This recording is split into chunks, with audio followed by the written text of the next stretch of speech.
남편분이 아주 간곡하더군요. 당신 같은 미인을 자기한테 좀 보여달라고. 남자의 목소리는 지수의 귓가를 짐승처럼 긁고 지나갔다. 지수는 거부해야 한다고 머릿속으로 수천 번 외쳤지만 남편에게 버림받을지도 모른다는 공포와 그동안 억눌려온 뒤틀린 욕망의 파편들이 그녀의 발을 묶었다. 남자의 거친 손이 지수의 가느다란 손목을 낚아챘다. 민호의 부드러운 손길과는 차원이 다른 밀도였다. 그는 지수를 침대 위로 거칠게 밀어뜨렸다. 고급스러운 실크 원피스가 허벅지 위로 말려 올라갔고 남자의 시선은 그곳에 박혔다. 하지 마세요. 지수의 가냘픈 저항은 오히려 남자의 가학적인 본능을 자극했다. 남자의 커다란 몸이 지수의 위를 덮쳤다.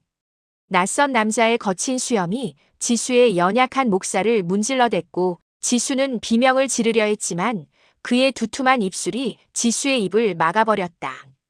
은은한 무드등이 비추는 침실은 숨막히게 정갈했다. 고급 수면 시트는 서늘한 감촉으로 피부에 닿았고 공기청정기가 돌아가는 낮은 기계음만이 방 안의 정적을 메웠다. 지수는 정면을 응시한 채 누워 있었다. 바로 옆 손을 뻗으면 닿을 거리에는 10년을 함께한 남편 민호가 있었다. 하지만 그들 사이에는 보이지 않는 거대한 빙벽이 가로놓여 있었다. 민호는 유능한 남자였다. 중견 기업의 최연소 팀장, 군더더기 없는 수투핏, 그리고 타인에게 베푸는 정제된 친절. 그는 지수에게도 늘 다정했다. 기념일이면 어김없이 꽃다발과 선물이 배달되었고 주말이면 함께 브런치를 즐겼다. 그러나 그 모든 것은 전시용 행복에 가까웠다. 불이 꺼진 뒤 이 침대 위에서 일어나는 일은 전무했다. 마지막이 언제였는지 기억조차 희미했다. 3년 전이었나 아니면 5년 전이었나. 민호의 손길은 늘 적당한 선에서 멈췄다. 지수가 용기를 내어 그의 잠옷 안으로 손을 밀어넣을 때마다 그는 부드럽지만 단호하게 그 손을 맞잡아 밖으로 꺼내놓았다. 피곤해, 지수야. 내일 일찍 회의가 있어서. 그 정중한 거절은 칼날보다 날카롭게 지수의 자존감을 도려냈다. 프리랜서 디자이너로서 아름다움을 창조하는 그녀였지만 정작 자신의 침실에서는 유통기한이 지난 소모품이 된 기분이었다. 지수는 어둠 속에서 자신의 몸을 내려다보았다. 여전히 탄력 있는 곡선, 세심하게 관리한 피부. 타인들은 그녀를 보며 찬사를 보냈지만 정작 가장 사랑받고 싶은 남자에게 그녀는 한낱 가구와 다를 바 없었다. 결핍은 독처럼 퍼져나갔다. 밤마다 지수는 남편의 고른 숨소리를 들으며 천장을 향해 마른 갈증을 삼켰다. 이것은 단순히 육체적인 쾌락의 문제가 아니었다. 누군가에게 온전히 점유당하고 싶다는 본능적인 욕구, 그리고 서로의 가장 은밀한 부분을 공유함으로써 확인받고 싶은 연결감에 대한 굶주림이었다. 우리 노력이 좀 필요한 것 같아. 지수가 마침내 침묵을 깼다. 그녀의 목소리는 미세하게 떨리고 있었다. 다른 부부들은 대화도 많이 하고 센터도 다닌다는데 우리도 이렇게 그냥 지낼 순 없잖아. 민호 씨, 나 아직 38이야. 당신이랑 평생을 이렇게 메마른 채로 살 자신이 없어. 민호의 숨소리가 멈췄다. 그는 대답 대신 몸을 돌려 지수를 바라보았다. 어둠 속에서도 그의 눈동자는 기묘하게 빛나고 있었다. 지수는 그 눈빛에서 예상치 못한 열기를 발견했다. 평소에 냉철한 팀장 민호가 아닌 낯선 짐승의 냄새가 섞인 듯한 안광이었다. 민호가 천천히 손을 뻗어 지수의 뺨을 쓸어내렸다. 그의 손가락 끝은 평소보다 훨씬 뜨거웠다. 지수는 그 생소한 체온에 몸을 움찔떨었다. 미안해, 지수야. 내가 너무 무심했지. 민호의 목소리는 낮고 가라앉아 있었다. 그는 지수의 손을 잡아 자신의 심장 부근에 갖다 댔다. 거칠게 뛰는 심박수가 손바닥을 타고 전해졌다. 사실 너한테 말 못한 비밀이 있어. 아주 오래전부터 억눌러왔던 건데 내가 나를 경멸할까봐 차마 입 밖으로 꺼내지 못했어. 지수는 숨을 죽였다. 민호의 목소리에는 억제된 흥분과 두려움이 뒤섞여 있었다. 내 성적 취향에 관한 거야. 평범한 방법으로는 도저히 채워지지 않는 구멍 같은 게 내 안에 있어. 내가 이해해줄지. 아니, 들어주기라도 할지 모르겠어. 그는 지수의 손가락 사이사이를 깍지 끼며 더욱 세게 힘을 주었다. 지수는 본능적으로 직감했다. 지금 이 순간을 기점으로 그들이 쌓아올린 10년의 성벽이 완전히 무너지거나 혹은 단 한 번도 보지 못한 기괴한 신전이 세워질 것이라는 사실을. 말해봐요. 그게 뭐든. 지수의 대답에 민호의 눈동자가 깊게 일렁였다. 그는 지수의 귀에 입술을 바짝 밀착시키고 금기된 마약과도 같은 단어들을 하나씩 흘려넣기 시작했다. 지수야, 나는 말이야. 내가 다른 남자의 품에서 무너지는 모습을 상상해. 그 고백은 서늘한 침실의 공기를 단숨에 발화시켰다. 지수의 눈동자가 경악으로 크게 번뜩였다. 민호의 입술에서 흘러나온 고백은 지수의 고막을 찢고 들어가 뇌수를 뒤흔드는 것 같았다. 내 토 아래. 생경한 단어가 품고 있는 의미는 지나치게 선명했고 그만큼 비현실적이었다. 당신, 지금 무슨 말을 하는 거야? 지수의 목소리가 가늘게 떨렸다. 하지만 민호의 눈은 그 어느 때보다 형형하게 빛나고 있었다. 그는 지수의 어깨를 꽉 움켜쥐며 참아왔던 재반이 터지듯 말을 쏟아냈다. 지수야, 넌 너무 아름다워. 그래서 더 파괴적이야. 내가 아닌 다른 거친 남자의 손길이 내 하얀 피부를 더럽히고 내가 수치심과 쾌락 사이에서 흐느끼는 모습을 상상해. 그러면 내 심장은 터질 듯이 뛰어. 평범한 사랑 나누기 따위로는 도저히 느낄 수 없는 치명적인 자극이 내 온몸의 혈관을 타고 흐른다고. 민호의 손이 지수의 허리선을 따라 노골적으로 미끄러졌다. 평소라면 결코 하지 않았을 대담하고도 무례한 손길이었다. 지난 몇 년간 내가 당신을 멀리한 건 당신이 싫어서가 아니야. 오히려 정반대지. 당신을 볼 때마다 그 지독한 환상이 나를 집어삼키려 해서 그걸 억누르느라 죽을 것 같았으니까.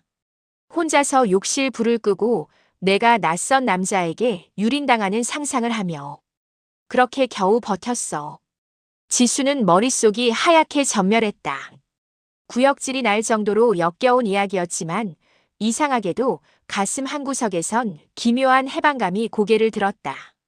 지난 세월 거울 속의 자신을 보며 나는 여자로서 가치가 없는 건가라며 스스로를 난도질했던 시간들이 떠올랐다. 적어도 민호는 바람을 피운 게 아니었다.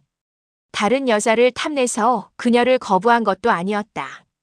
오히려 그는 누구보다 지수를 지독하게 아주 뒤틀린 방식으로 갈망하고 있었다. 미안해, 지수야. 이런 나라서 정말 미안해. 하지만 이게 나야. 내 본능이고 내 진심이야. 민호는 지수의 목덜미에 얼굴을 묻고 아이처럼 흐느끼듯 숨을 몰아쉬었다. 지수는 그의 뜨거운 숨결이 닿는 곳마다 소름이 돋는 것을 느꼈다. 혐오감보다는 이해받지 못했던 욕망에 대한 동질감이 그녀의 이성을 마비시켰다. 그래. 당신이 그토록 괴로웠다면. 지수는 민호의 젖은 머리카락을 조심스럽게 쓰다듬었다. 내가 이해해볼게. 상상하는 것뿐이잖아, 그렇지? 당신 머릿속에서 일어나는 일까지 내가 막을 순 없으니까. 그게 우리 관계를 회복할 수 있는 길이라면. 난 괜찮아. 그 순간 지수는 어둠 속에서 민호의 입가에 걸린 기괴한 미소를 보지 못했다. 그것은 허락을 받은 짐승이 먹잇감을 앞에 두고 짓는 탐욕스러운 포식자의 미소였다. 그날 이후 그들의 일상은 미묘하게 뒤틀리기 시작했다. 민호는 더 이상 성관계를 피하지 않았다.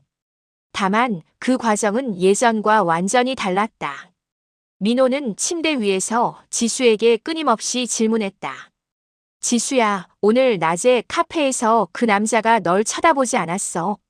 그 남자가 널 뒤에서 껴안는다면 어떨 것 같아? 지금 내 몸을 만지는 게 내가 아니라 아주 천박하고 거친 타인이라고 생각하라고.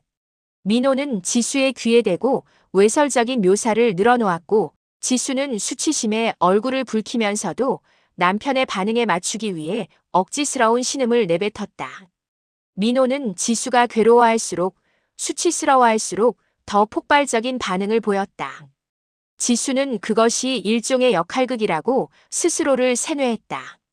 남편을 행복하게 해줄 수 있다면, 무너진 가정을 지킬 수 있다면, 이 정도의 정신적 유인은 감내할 수 있다고 믿었다. 하지만 민호의 갈증은 상상만으로 채워질 수준이 아니었다. 그는 점점 더 구체적이고 실존적인 자극을 원하기 시작했다. 외출할 때 더 노출이 심한 옷을 입기를 강요했고 낯선 남자들의 시선이 지수에 노출된 살결에 머무는 것을 옆에서 지켜보며 남몰래 흥분했다. 비극은 아주 천천히 그러나 거부할 수 없는 속도로 지수의 삶을 잠식하고 있었다. 지수는 자신이 서 있는 곳이 낭떠러지 끝이라는 사실을 망각한 채 남편이 설계한 뒤틀린 낙원 속으로 깊숙이 걸어 들어가고 있었다. 강남의 야경이 내려다 보이는 5성급 호텔의 스위트룸은 화려했다. 지수는 거울 앞에서 자신의 모습을 찬찬히 살폈다.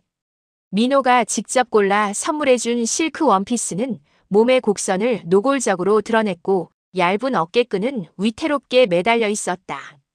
관계 회복을 위한 이벤트라는 남편의 말에 지수는 설레는 마음으로 욕조에 몸을 담갔고 살결에는 은은한 향수까지 뿌린 터였다.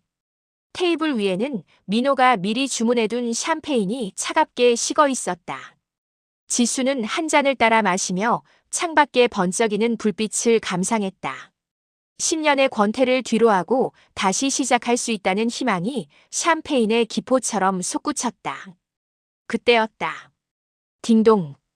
정적을 깨는 벨소리에 지수의 심장이 뛰었다. 민호가 온 것이다. 민호 씨, 왜 이렇게 늦었어? 지수는 환한 미소를 지으며 문을 열었다. 하지만 문 밖에 서 있는 존재는 남편이 아니었다. 거대한 체구의 그림자가 지수를 압도했다. 가죽 재킷을 걸친 남자는 거친 스킨 향과 담배 냄새가 섞인 낯선 채취를 풍기며 서 있었다. 예리하게 날이 선 눈빛이 지수의 헐렁한 옷차림과 노출된 쇄골을 노골적으로 훑었다. 누구세요? 지수가 뒷걸음질을 치며 문을 닫으려던 찰나 남자가 묵직한 목소리로 입을 열었다. 민호 씨 소개로 왔습니다. 이미 이야기는 다 된 거로 아는데. 그때 지수의 손에 쥐어있던 휴대폰이 비명처럼 울렸다. 화면에는 사랑하는 남편이라는 글자가 떠 있었다. 지수는 구원이라도 요청하듯 전화를 받았다. 민호 씨, 지금 문 앞에 이상한 사람이 있어. 빨리 와줘. 하지만 수화기 건너편에서 들려오는 민호의 목소리는 지나치게 차분하고 기묘한 열기에 들떠 있었다. 지수야, 놀라지 마. 내가 부탁한 사람이야. 당신도 그랬지. 내 성향 이해한다고. 상상하는 것 정도는 괜찮다고. 그건 머릿속으로만 하는 거였잖아. 이건 아니야, 민호 씨. 제발. 지수야, 날 위해서야. 당신이 그 남자 품에서 울고 있는 상상만으로도 난 지금 미칠 것 같아. 오늘 딱 한 번만 내 소원을 들어줘. 그러면 우리 부부는 완벽해질 거야. 난 당신을 세상에서 가장 사랑하는 남편이 될게. 툭 전화가 끊겼다. 지수는 절망적인 눈으로 문 앞의 남자를 보았다. 남자는 이미 방 안으로 한 걸음을 내디딘 상태였다. 남편분이 아주 간곡하더군요. 당신 같은 미인을 자기한테 좀 보여달라고. 남자의 목소리는 지수의 귓가를 짐승처럼 긁고 지나갔다. 지수는 거부해야 한다고 머릿속으로 수천 번 외쳤지만 남편에게 버림받을지도 모른다는 공포와 그동안 억눌려온 뒤틀린 욕망의 파편들이 그녀의 발을 묶었다. 남자의 거친 손이 지수의 가느다란 손목을 낚아챘다. 민호의 부드러운 손길과는 차원이 다른 밀도였다. 그는 지수를 침대 위로 거칠게 밀어뜨렸다. 고급스러운 실크 원피스가 허벅지 위로 말려 올라갔고 남자의 시선은 그곳에 박혔다. 하지 마세요. 지수의 가냘픈 저항은 오히려 남자의 가학적인 본능을 자극했다. 남자의 커다란 몸이 지수의 위를 덮쳤다. 낯선 남자의 거친 수염이 지수의 연약한 목살을 문질러댔고 지수는 비명을 지르려 했지만 그의 두툼한 입술이 지수의 입을 막아버렸다. 민호에게선 느낄 수 없었던 압도적인 완력. 지수는 수치심에 눈물을 흘리면서도 전신의 신경이 낯선 자극에 곤두서는 것을 느꼈다. 남자의 손은 거침없이 원피스 안으로 파고들어 그녀의 가장 은밀한 곳을 헤집어 놓았다. 지수는 머릿속으로 밖에서 이 모든 상황을 실시간으로 상상하고 있을 민호를 떠올렸다. 남편의 소망, 남편의 쾌락, 그리고 자신의 몰락. 남자의 손길은 민호의 그것처럼 정중하거나 조심스럽지 않았다. 그것은 차라리 약탈에 가까웠다. 얇은 실크 원피스는 남자의 거친 악력 아래 종이장처럼 구겨졌고 지수의 하얀 살결 위로는 금세 붉은 손자국이 낙인처럼 찍혔다. 남편이 왜 그렇게 안달이 났는지 알겠네. 생각보다 훨씬 비겁할 정도로 아름다워. 남자의 낮은 웃음소리가 지수의 귓가를 짐승처럼 핥고 지나갔다. 지수는 차가운 침대 시트에 얼굴을 묻은 채 신음조차 내뱉지 못했다. 수치심이 해일처럼 밀려와 온몸을 적셨지만 역설적이게도 10년 동안 굶주렸던 그녀의 감각은 낯선 남자의 무자비한 완력에 미친 듯이 반응하기 시작했다. 남자의 투박한 손가락이 지수의 가장 은밀한 계곡을 거칠게 파헤칠 때마다 지수는 척추를 타고 올라오는 전율에 몸을 뒤틀었다. 그것은 다정함이 배제된 순수한 물리적 압도감이 주는 공포 섞인 쾌락이었다. 칙! 날카로운 소리와 함께 지수의 마지막 방어선이었던 얇은 속옷이 무참히 찢겨나갔다. 무방비하게 노출된 지수의 몸 위로 남자의 뜨겁고 무거운 체중이 쏟아졌다. 낯선 이의 살냄새, 거친 숨소리, 그리고 근육의 단단함이 지수의 전신을 짓눌렀다. 안 돼. 지수의 입술 사이로 가냘픈 비명이 터져나왔지만 남자는 오히려 즐겁다는 듯 그녀의 목덜미를 거칠게 깨물며 파고들었다. 그가 지수의 안을 거칠게 꿰뚫고 들어온 순간 지수는 눈앞이 하얗게 전멸하는 것을 느꼈다. 민호의 다정함으로는 단 한 번도 도달하지 못했던 깊은 곳까지 닿는 이질적인 부피감. 지수는 쾌락과 고통의 경계에서 허우적대며 남자의 등에 손톱 자국을 깊게 남겼다. 수치심의 극단에서 피어난 쾌락은 마약보다 달콤했고 독약보다 치명적이었다.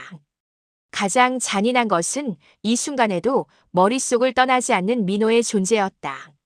지수는 자신의 몸을 유린하는 남자의 어깨 너머로 호텔 문 밖 어딘가에서 이 모든 소리를 상상하며 자위하고 있을 남편을 떠올렸다.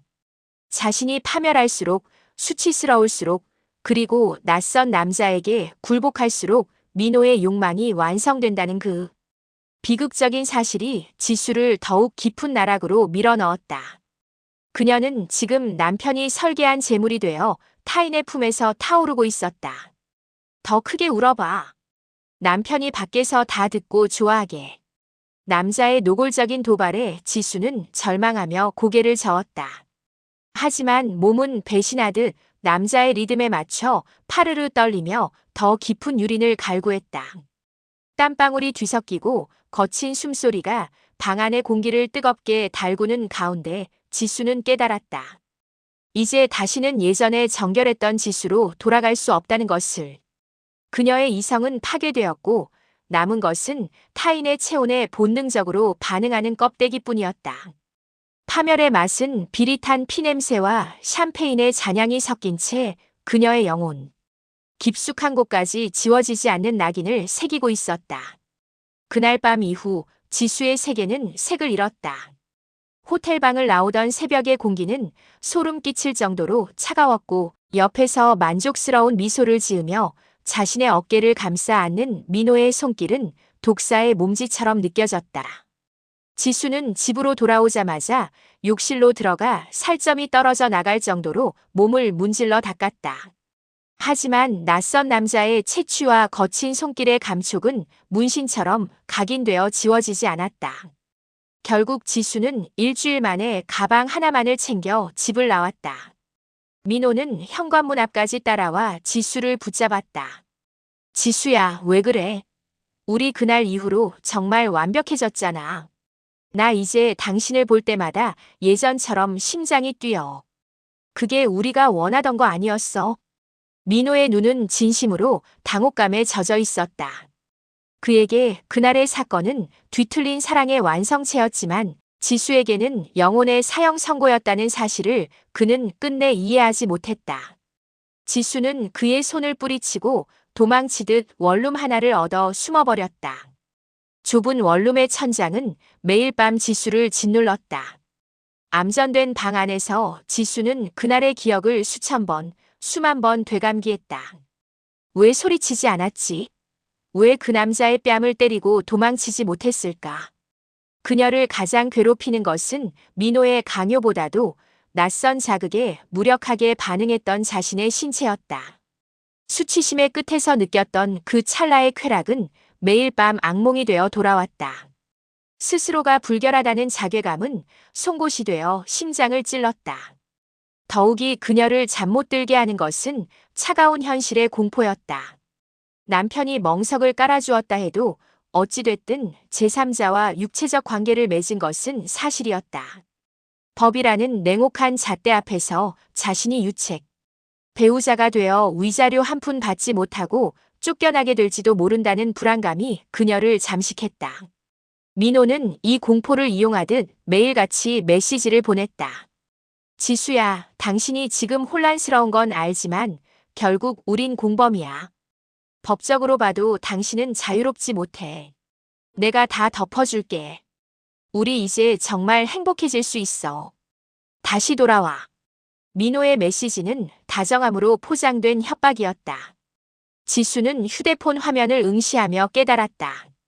민호가 말하는 사랑은 상대를 존중하는 마음이 아니라 자신의 뒤틀린 욕망을 채우기 위해 상대를 소모품으로 전락시키는 지배일 뿐이었다.